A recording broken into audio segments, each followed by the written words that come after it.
I've gotten into a lot of the player additions. Now it's time to get into the coaching staff additions this offseason. And of course, the latest being Glenn Thomas. I'm going to give my thoughts on that, whether I think it's a good move. Do I think it was just the easy move, or do I think it's going to pay dividends in the long run? Also, that coming off the wheels of the Holgorsen news, or the Holgorsen rumors, rather. We'll get into that as well. First things first, my name is Justin Adams. If you're new here, please consider liking and subscribing. It helps us out a ton. And I appreciate all the love and support we've been getting lately on the videos. Over 200 likes on the last one. So thank y'all so much for that. We really appreciate it. But let's go ahead and get into the Glenn Thomas news a little bit. And, it's been a mixed bag of opinions based on, the angle people take to look at what Glenn Thomas has been, over his career. So most recently, of course, he was with the Steelers, right? He's coming over from the Steelers as not a QB coach.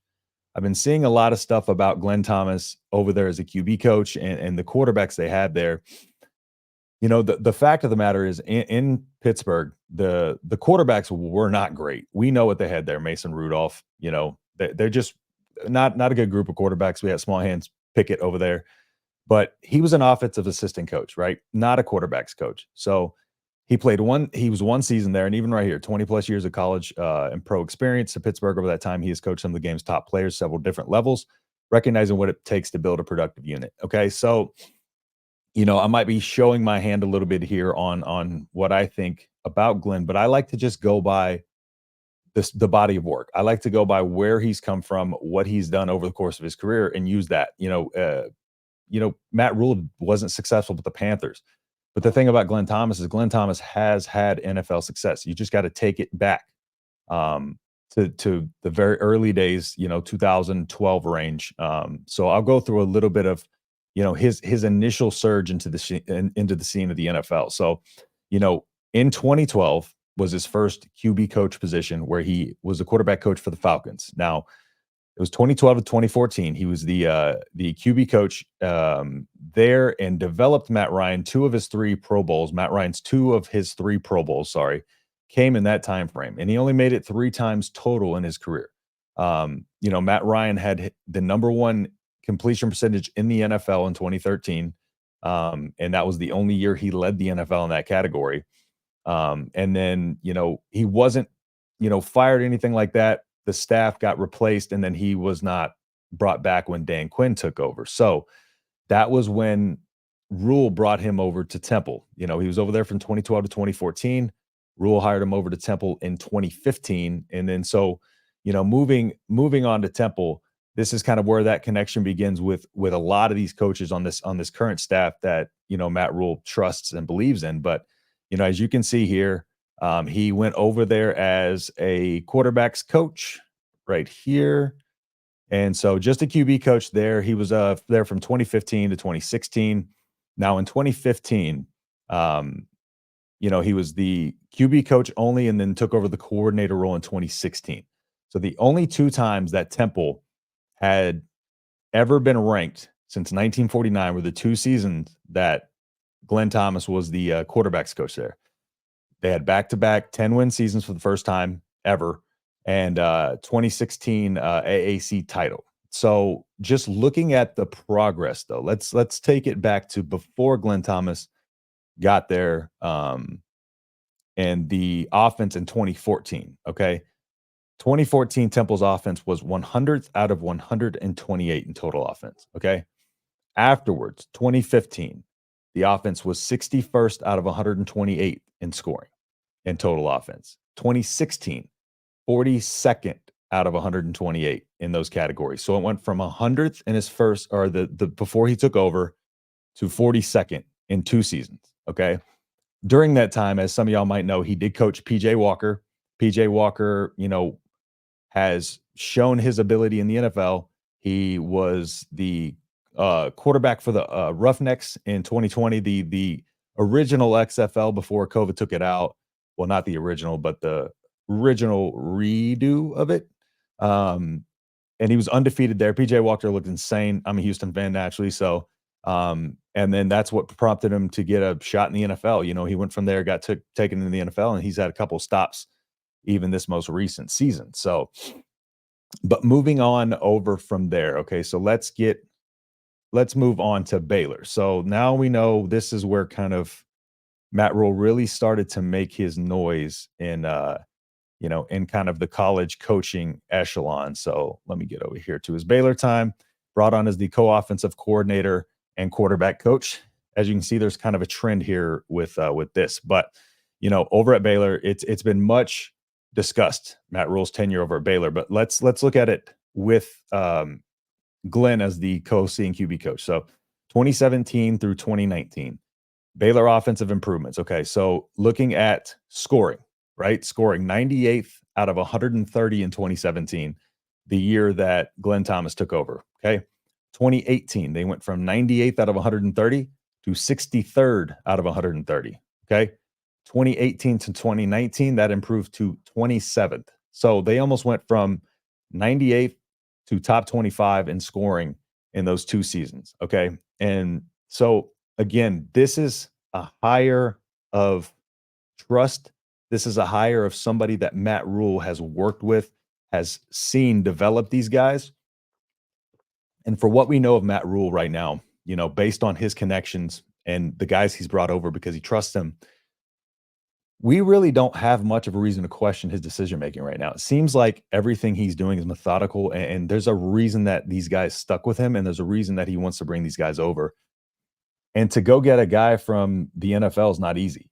So kudos to him. And I just think Glenn Thomas is very much flying under the radar. But in that Baylor tenure, getting a little more into it, looking at the specifics of the quarterback, I mentioned PJ Walker earlier, but Charlie Brewer, that Baylor quarterback, Charlie Brewer, he was one of the best quarterbacks in the country.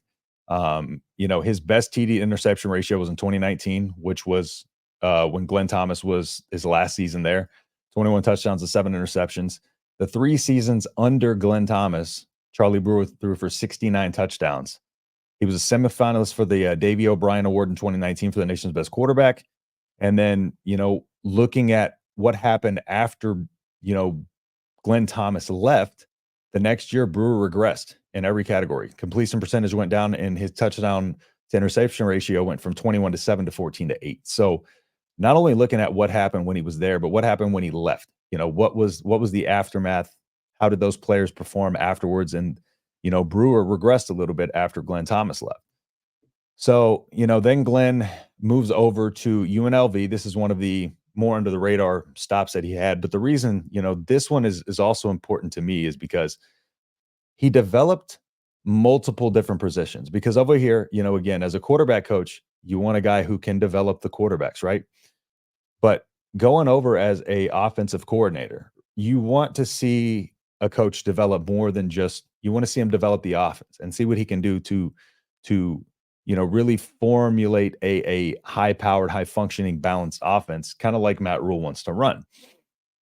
Well, at UNLV, he actually was the head of kind of getting that run game to a level it hasn't seen in a while at UNLV. So 2020 and 2021, where he was the OC, Charles Williams, during his tenure there, set the program rushing record. He was the first UNLV back to win all league honors more than once, and he helped develop the Mountain West Freshman of the Year QB, Kyle Williams. And then when Kyle Williams wasn't there, Cameron Freed was the starter the next year, true freshman. He received the award the next season. So it's there he developed a run game. He developed a quarterback at the same time. So it's not one of those things where he just has the ability to develop one position as a this is why another reason why I think he's going to be very in tune with hands-on. I don't think the offensive coordinator co-OC role is just a title. I think it's going to be something he's going to be very hands-on with and kind of be Rule's right-hand man there with that.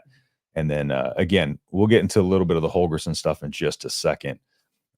Before I touch too much on the titles of these. So 2022, that's when he moved over to Arizona State. Moved over to Arizona State as the, lo and behold, offensive coordinator, QB coach, right? Seems to be a trend here. But ASU, another stop where he helped develop the run game. He was there 2022. He helped Xavier Valladay. He had the 10th best rushing total in school history. 1,192 yards, 16 touchdowns, which was the 4th most in ASU history. and that was in his one season there. QB Trenton Bourget was ASU's all-time completion percent leader. That was the year that Glenn Thomas was there. And then from there was when he got pulled over to the Steelers to be an offensive assistant, um, and had his one season there. So, we can look at his NFL tenure here. You can kind of see some of the records of some of the teams that he was a part of, and overall pretty good. But here you can see offensive assistant coach, only quarterback during that time with Matt Ryan, which was the period of time where, like I said, Matt Ryan had his best development in some of his best seasons. So it's important to really kind of look at these to see what kind of roles these guys actually had with these teams. And, just looking at his most recent stop, I think is disingenuous and not giving him a fair shake. I think people are just looking too much surface level, not actually going back and digging and doing the research. That's what I'm here for, to help out with that. So, what does this do going forward? One of the things that we're kind of in a wait and see pattern is to see if Holgerson's completely out or if Holgerson's still going to be brought on in some way. Now, my first hesitations to Holgerson were this: Matt Rule is very much a guy who is a type A personality. He likes things to be run under his wing. He likes to let things be free and loose, but there's still a structure that has to be there. And the reason why it can be free and loose is because these guys that he trusts will maintain that structure without him having to constantly be there, right? Holgerson is a little bit of a loose cannon in a lot of ways, right? And so, bringing a guy like Glenn Thomas over that and you trust and is still high caliber and has been doing this for years and years and years, there's a reason why that probably took precedent over Holgerson. Now, the reason why I thought maybe there's a conflict of interest with Holgerson and Rule was just that type A personality thing. And Holgerson is, he's a very much a loose cannon, and he does not like to recruit. One of the biggest things, probably the biggest thing that this staff does, is they grind on the recruiting trail. They are constantly on the road, taking pictures at every high school. They're out at the Polynesian Bowl visiting high schools. They are always grinding on the recruiting trail, and Holgerson does not like to do that. And so that is one of the main reasons why I thought there could be a little bit of a difference of opinions here. And with two type A personalities and a culture like this where everybody's kind of bought in and under Matt Rule's kind of tutelage, that could cause friction. Another thing too is Holgerson's buyout at Houston. He's still getting paid a lot of money, and sometimes when a coach is owed that much money on a buyout over the next few seasons, they can come on as an analyst type of role because they don't need the extra pay for those seasons. So, it could be one of those situations where Holgerson, I've been seeing around where he comes on as an offensive analyst potentially. That's also on the table. But, is it going to be one of those things where they have to throw in a co-OC role to him and move Satterfield to tight ends? I don't think that happens because Satterfield is getting paid too much money. There could be an assistant head coach role thrown in here. You never know how they're going to try to navigate this stuff. But, with Holgerson, if he does come on, and you can't have three co-OCs, that's just too many cooks in the kitchen. That's not feasible. It's a butting of heads. You just got too many philosophies in one room. If you got too many philosophies in one room, three philosophies trying to make each a third of this offense is going to cause a lot of stir and a lot of butting of heads. So Holgerson, that situation is very delicate, and it could be one of those things where he steps coming on as an analyst role. I don't think Satterfield moves. I think Satterfield stays over the tight ends and co-OC. I think Glenn Thomas is the co-OC. If Satterfield moves, if anything, it would be kind of an assistant head coach type of thing. Maybe Holgerson comes over as a passing game coordinator. They could do this a number of ways, but that is my only hesitation with Holgerson. Other than that, Holgerson has shown the ability to mold, over with Jeff Gundy at Oklahoma State. And Jeff Gundy sings his praises all the time for Holgerson, because what Holgerson did was Holgerson just didn't come in there and be dead set in his ways because he came from the Mike Leach system of the West Coast offense. Our running game is the passing game. It's the short passing game, but he was able to mold and adjust, and he was able to go over there and he was able to kind of learn a little bit from the philosophies there at Oklahoma State of Gundy and really kind of balance that out with his. So he's open to growth. He's open to learning. The only issue that I think might be there is just the recruiting. So we'll see if he gets in a role where he doesn't necessarily have to recruit. I think that would be really good for him and would really ease a lot of that potential friction that could be there. So, but other than that, Josh Martin, who was coaching tight ends, now is going to move back to his analyst role. And, the staff seems to be in good shape. I think this was a great hire. I think this was perfect. It's the exact hire you would expect from Matt Rule. Why would we want him to go outside of the box just for a big name if he hasn't had to do that yet and hasn't done that yet? And it's worked out. So, at this point, it's just kind of one of those things where I'm gonna trust Rule until we see a reason not to. But so far, so good. All right, well, everybody, thank you again for checking out another episode of Nebraska Football, the voice of college football. If you like what we do here, please consider liking and subscribing. Drive up that like count. Let's see if we can do. See if we can get it to. See if we can beat last videos but I really appreciate that. Drop your comments and let me know what y'all think, and we will see you in the next video. Peace.